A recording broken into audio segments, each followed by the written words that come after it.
Ayan. Hello mga ka-freshness! Welcome back once again to my YouTube channel. For this video guys, ay magluluto na naman tayo ng simpleng ulam. Or, tawag dito, parang napakasimple niya. Pag walang budget, pasok na pasok pasok sa budget, swak sa bulsa, kayang-kaya. Ang ating sizzling tofu. Ayan. Diba? Tara guys! Ang ating bida ngayon ay ang ating tofu. Ayan. So, ayan yung mga partner niya guys. Meron tayong sili, onion, garlic, pepper, yan? Condiments, and then yung ating soy sauce, and then yung ating ketchup. So, ayan. We need to fry.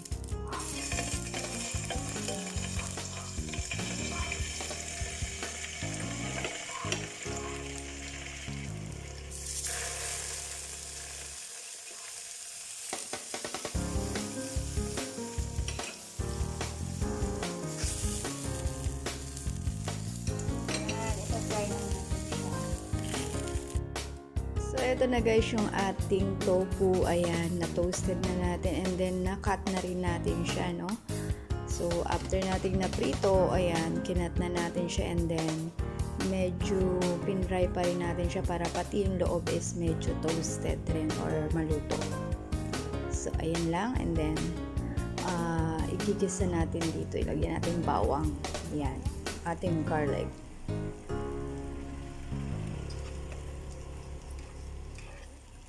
Yan, halo lang natin siya para maamoy, malasa, lumasa, ganun.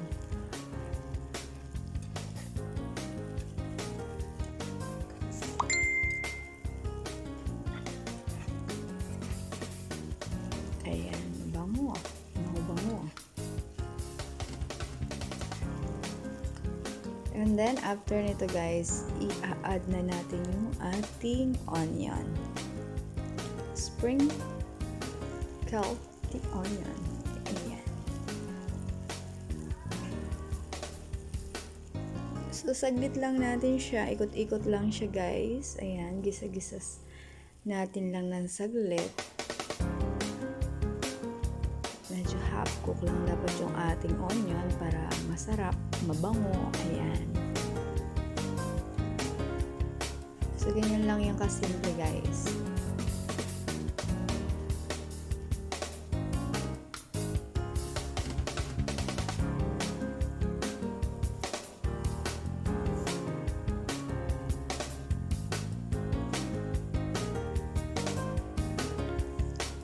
After nito, ang ating soy sauce. Ayan. Add na natin yung ating soy sauce.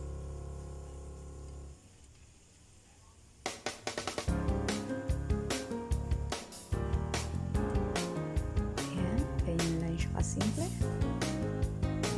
Soy sauce and then, add na natin yung ating ketchup. Ayan. So, it's up to you guys kung original flavor na ketchup or yung ating hot and spicy. Pero ako guys, mas bet ko yung hot and spicy. Masarap. Pag mahilig ka sa medyo mga spicy, ayan, masarap siya. So, ayan, ganyan lang kasimple. Ayan. Haluin lang natin para mag-coated siya ng ating ketchup.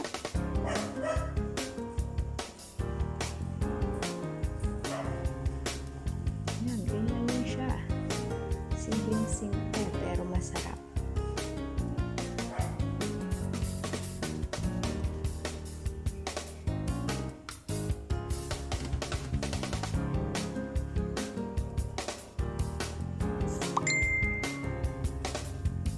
Mas okay nga guys yung sweet and spicy na ketchup. Ayun, mas masarap siya. It's time to add our green chili. Ayan. For additional taste of aroma. Ayan, siguradong magugustuhan nyo to guys. Masarap siya. Kapag wala kayong pambili ng meat, ito ang alternative yung pwedeng gawin. Ang ating tofu. Mura na pasok sa budget nyo. Masarap pa. Promise. Subukan nyo itong gawin.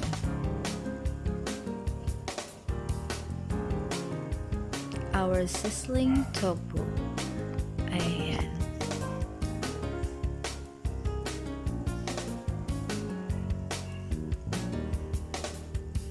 Lagyan natin ng condiments and pepper.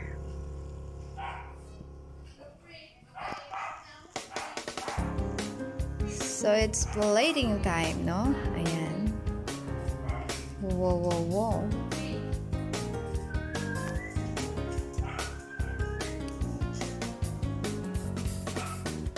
Ayan. Usok-usok pa.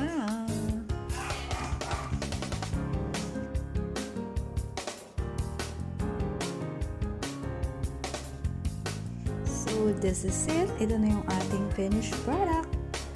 Ayan, sana magustuhan nyo. Don ang ating sizzling tofu. Aha.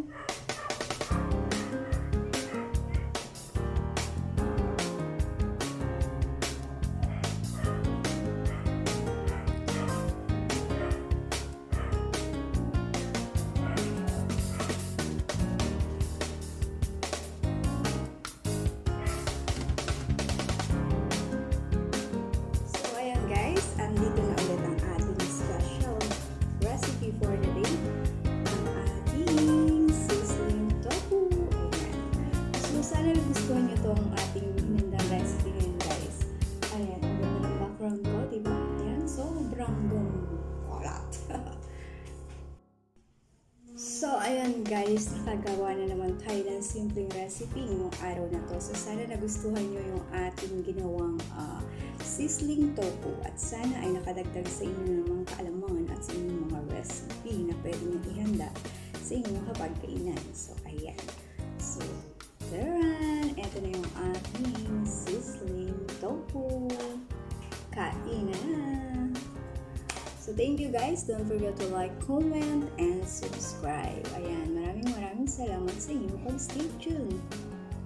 So, for this recipe guys, I hope na sana ba ay nagustuhan nyo yung ating inihanda ngayong araw na to. So, ayan na ang ating sizzling tofu. So, ayan, sa mga misis ng tahanan, ayan, sa mga legit kong kadikitan, ayan, kung bago po ito sa inyong paningin, or I guess, para naman bago sa inyong panlasa, ayan, subukan nyo na yung ating sizzling tofu. Hindi natin kailangan ng karne. Hindi natin kailangan ng pork, whatever, na meat. Pwede ang ating tofu. Diba? So, ayan. Kaya lang sinabi ko, diskarte na niya pagdating sa pagluluto. So, thank you so much for staying with me, guys. Salamat ng marami. Ayan. Ayan. So, ayan.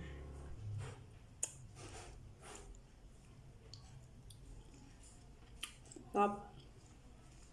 So, subukan nyo ito guys.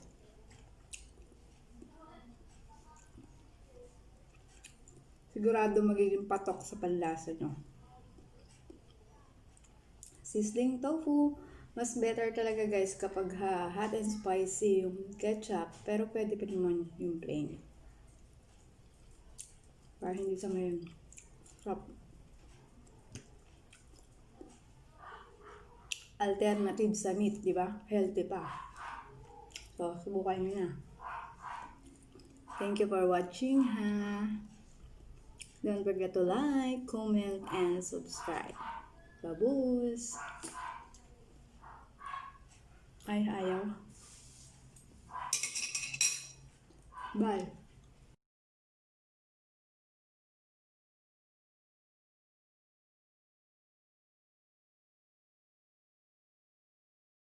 Thank you sa muling pagsama sa akin guys ha. Mega shoutout sa lahat ng mga Team Bay. Ayan, salamat ng maraming sa inyo sa pag-suporta sa ating Team International guys. So, thankful ako dahil mga nasinal ko kayo na very supportive and legit dito sa daigdig ng YT. No? Napapasalamat talaga ako ng maraming sa inyo. And then, Lu, guwapa. Ayan, Lu friendship. Thank you din. Ayan, mega shout out kaya Ana Panganiban, Lukong Balor, yan from Team Matulungin, and Madam Sarah B from Team International, at yan sila Team B sa ating admin na si Ray. Miss Kinan, thank you so much. So guys, nagpapasalamat ako sa Team International. Ayan, mega shout out sa lahat sa inyo dyan guys. Madam Sarah B, ayan, thankful ako at mga nakilala ko kayo. And also Team Bay, ayan, salamat ng maraming sa pagtanggap nyo sa akin, sa inyong team. Thank you so much. And then sa Team Matulungin na yun yung kauna-unahang GC ko na patuloy na sumusuporta sa akin. Sila Lukon Dalor, Ana Panganiban. Ayan, thankful ako at mga nakilala ko yung ating mga legit na kadikitan. Yung mga legit kong kadikitan, kagaya nila Ma'am Sabi Pakiran, Tesha EK, ayan, patuloy na sumusuporta. Daylin Parilyon, ayan. Sila yung mga legit na naging kadikit ko na patuloy na sumusuporta sa akin. Kay Ivy Life Vlogs, Maricel Lee Vlog, ayan, napaka supportive na mga yan. Si Madam Maricel Lee Vlog from Team Tuwad, ayan, mga nakilala ko rin sila. And maraming salamat. Sana huwag kayong magsawa at sana lumawak pa yung ating pagsasama dito sa YT. Ayan, magsuportahan lang tayo. Yun ang kailangan ng bawat isa at ang yung pagiging honest. Ayan, para naman, kumbaga nga, honesty is the best policy. At ang pagsasama ng tapat ay pagsasama ng maluwag, diba? So, ganun yun. So, thankful ako sa inyong lahat, guys. Sana lagi kayong nandyan. At gagawin ko rin naman yung aking makakaya para maibalik ko sa inyo lahat ng suporta niya sa akin. So, mega shout out lahat sa inyo and God bless you all. Na napaka-supportive talaga guys and napakabait at napaka-patient, napaka-pasensyosa. Ayan, si Madam Sarah B. Ayan, kung hindi nyo pa siya kadikitan guys, puntahan nyo na at napaka-very supportive yan. And then dun sa aking mga kasama dyan sa Team International, kagaya nila Ma'am Shimari, ayan, napaka-supportive din. May Diling, Jovelyn Pataguan, Yuri Belacuan, at ang ating si Madam Crush on You, ayan, sobrang thankful ako. And then si Marge TV, ayan, si, what else, marami pa kami dyan, si Rest Life, si Extra Rice, Loveville, Shane's TV, Kiwi Pinay, ayan, thank you so much sa inyo guys. And then sa Team Bay also, thank you so much Madam, sa aming admin na si Madam Bay Miskinan. Thank you so much sa pag-atanggap sa akin and let ko vlog asya ako. Thank you so much at dahil ikaw yung naging daan para makakilala ko sila na mga very support. And basta lahat ng Team Bay, ayan, hindi ko man kayo maisa-isa. Very thankful ako at nakasama ko kayo sa team. And then, Team Matulungin, ayan, na always nandiyan din para sa akin, yung mga legit na nandiyan na sila Lukon Dalor TV and Ana Panganiban. Thank you so much guys. Salamat sa inyong suporta. At sa aking mga legit na kadikitan na sila Chariki28 Vlogs, Tesha EK, kay Ivy Life Vlogs, Daylin Parilyon, Sabi Bakirana, sa simula't simula pa, andyan na sila para sumuporta sa akin. Ayan, hindi ko kayo nakakalimutan na i-shout out. Ayan, si Lady Black Butterfly. Ayan, sila yung aking mga pinupuntahan. At sino pa ba? Kung may nakalimutan man ako guys, thank you so much sa inyong lahat, sa lahat. So, Lu Guapa, Lu Friendship, Team Bay, Team Matulungin, and Team International. Thank you so much. And I guess Team Bless. Ayan, yung bago nating mga kaibigan mula sa Team Bless. Thank you so much.